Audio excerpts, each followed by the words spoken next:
حضرت سلیمان ایک نہایت عظیم نبی اور بادشاہ تھے۔ آپ حضرت داؤد کے بیٹے تھے۔ بچپن ہی سے اپنے حکمت فہم انصاف اور علم کے آثار نمایاں تھے۔ حضرت داؤد جب زندہ تھے تو انہوں نے اپنے بیٹے کی صلاحیتوں کو پہچان لیا تھا اور انہیں اپنے ساتھ حکومت کے معاملات میں شریک کر لیا تھا۔ حضرت سلیمان کا دل اللہ کے ذکر سے لبریز تھا، اور وہ نہ صرف ایک حکمران بلکہ ایک زاہد عابد اور اللہ کے برگزیدہ نبی تھے۔ ایک مرتبہ حضرت داؤد کی عدالت میں دو عورتیں حاضر ہوئیں جن کے ساتھ ایک بچہ تھا۔ دونوں نے دعویٰ کیا کہ بچہ ان کا ہے۔ حضرت داؤد نے اس مسئلے کو حضرت سلیمان کے سپرد کیا۔ حضرت سلیمان نے حکم دیا کہ بچہ دو ٹکڑوں میں کاٹ دیا جائے تاکہ ہر عورت کو آدھا حصہ دے دیا جائے۔ یہ سن کر ایک عورت چیخ پڑی اور کہا کہ نہیں، بچہ دوسری عورت کو دے دیں لیکن اسے قتل نہ کریں۔ حضرت سلیمان نے فوراً فیصلہ کیا کہ بچہ اسی عورت کا ہے جو اس کی جان بچانا چاہتی ہے۔ یہ واقعہ ان کی ذہانت اور فہم و فراست کی مثال بن گیا۔ حضرت داؤد کے انتقال کے بعد حضرت سلیمان تخت پر بیٹھے۔ اللہ تعالیٰ نے آپ کو بے مثال حکومت عطا کی تھی۔ آپ کے پاس انس، جن، جانور، پرندے اور ہوائیں سب مطیع تھے۔ اللہ تعالیٰ نے آپ کو ایسی زبانوں کا علم دیا تھا جو کوئی اور نہ جانتا تھا۔ آپ پرندوں، جانوروں اور حتیٰ کہ چیونٹیوں کی زبان بھی سمجھتے تھے۔ آپ کی فوج میں انسانوں کے ساتھ ساتھ جنات اور پرندے بھی شامل تھے۔ ایک مرتبہ آپ اپنی فوج کے ساتھ سفر پر تھے۔ ایک وادی سے گزر رہے تھے جہاں چیونٹیوں کی ایک بڑی تعداد تھی۔ چیونٹیوں کی سردار نے اپنے ساتھیوں سے کہا کہ اپنے بلوں میں چلی جاؤ، کہیں حضرت سلیمان اور ان کا لشکر تمہیں کچل نہ دے۔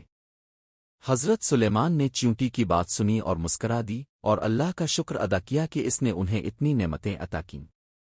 حضرت سلیمان کا سب سے مشہور واقعہ ملکہ سبا کے ساتھ منسوب ہے۔ سبا کا علاقہ موجودہ یمن میں واقع تھا، اور وہاں کی ملکہ نہایت حسین، ہوشیار اور بااقتدار خاتون تھی۔ اس کا نام بلقیس تھا۔ حضرت سلیمان کو ایک ہدہد پرندے نے اس کی سلطنت کی خبر دی اور بتایا کہ وہ لوگ سورج کی پرستش کرتے ہیں۔ حضرت سلیمان نے فوراً ایک خط تحریر کیا اور ہدہد کو حکم دیا کہ وہ یہ خط ملکہ کے پاس لے جائے۔ خط کا مضمون نہایت باوقار اور دعوت پر مبنی تھا۔ حضرت سلیمان نے لکھا کہ اللہ کے نام سے شروع کرتا ہوں جو بڑا مہربان ہے، تم میرے سامنے سر جھکا دو اور اسلام قبول کرو۔ بلقیس نے خط پڑھ کر اپنے وزیروں سے مشورہ کیا۔ انہوں نے کہا کہ ہم طاقتور ہیں لیکن فیصلہ آپ کا ہے۔ بلقیس نے نرمی سے کام لیا اور حضرت سلیمان کے پاس تحائف بھیج دیے تاکہ وہ ان کی نیت کو جان سکے۔ حضرت سلیمان نے ان تحائف کو رد کر دیا اور فرمایا کہ اللہ نے جو نعمتیں مجھے دی ہیں وہ تمہارے تحائف سے کہیں بہتر ہے۔ اس کے بعد بلقیس نے فیصلہ کیا کہ وہ خود حضرت سلیمان سے ملاقات کرے گی۔ حضرت سلیمان نے جنات سے کہا کہ کوئی ان کا تخت اس کے یہاں آنے سے پہلے لے آئے۔ ایک جن نے کہا کہ وہ اسے کچھ دیر میں لے آئے گا، مگر ایک عالم جنہوں نے اللہ کا خاص علم پایا تھا انہوں نے پلک جھپکنے سے بھی پہلے تخت حاضر کر دیا۔ حضرت سلیمان نے دیکھا اور کہا کہ یہ اللہ کا فضل ہے۔ جب بلقیس پہنچی تو حضرت سلیمان نے اسے اس کے تخت کی پہچان کرائی، پھر اسے شیشے کے فرش والے محل میں لے گئے۔ بلقیس نے اسے پانی کا تالاب سمجھا اور اپنا کپڑا اٹھایا۔ تب حضرت سلیمان نے فرمایا کہ یہ صرف شیشے کا فرش ہے۔ بلقیس نے کہا کہ میں رب العالمین پر ایمان لاتی ہوں۔ وہ حضرت سلیمان کی حکمت، طاقت اور سب سے بڑھ کر ان کے دین سے بہت متاثر ہوئی اور اسلام قبول کر لیا۔ حضرت سلیمان نے حکومت میں عدل و انصاف کو بہت فروغ دیا۔ ان کے دربار میں روزانہ مقدمات پیش ہوتے جنہیں وہ بڑی باریکی سے سنتے اور انصاف کے مطابق فیصلہ کرتے۔ جنات کو انہوں نے تعمیرات، کان کنی، جہاز رانی اور دیگر کاموں میں لگایا تھا۔ انہوں نے شاندار محلات، قلعے اور عبادت گاہیں بنوائیں۔ جنات حضرت سلیمان کے حکم کے بغیر کوئی کام نہ کرتے تھے۔ ان پر سخت نگرانی رکھی گئی تھی۔ اللہ تعالیٰ نے حضرت سلیمان کو موت بھی بہت منفرد انداز میں دی۔ ایک دن وہ اپنی چھڑی پر ٹیک لگائے کھڑے تھے اور جنات ان کے حکم پر کام کر رہے تھے۔ کسی کو خبر نہ ہوئی کہ وہ وفات پا چکے ہیں، یہاں تک کہ ایک کیڑا ان کی چھڑی کو کھانے لگا، اور جب وہ گر پڑے تب لوگوں کو معلوم ہوا کہ وہ انتقال فرما چکے ہیں۔ اس واقعے سے جنات کو بھی معلوم ہوا کہ وہ غیب نہیں جانتے۔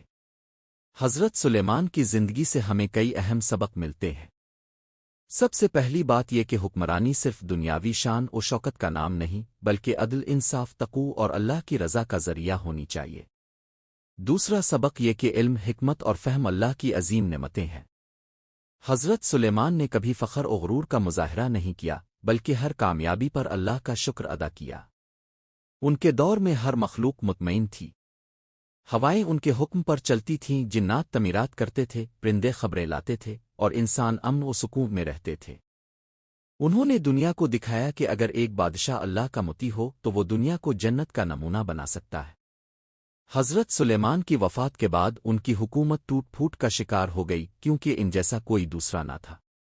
ان کی یاد قیامت تک باقی رہے گی اور ان کا نام عدل، حکمت اور اللہ کے برگزیدہ نبی کے طور پر لیا جاتا رہے گا۔ اللہ تعالیٰ نے حضرت سلیمان کو جو طاقت، علم، حکمت اور اختیار دیا وہ کسی اور نبی کو اس انداز میں عطا نہیں کیا گیا۔ انہوں نے ان نعمتوں کا صحیح استعمال کیا اور ہر لمحہ اللہ کے حضور جھکتے رہے۔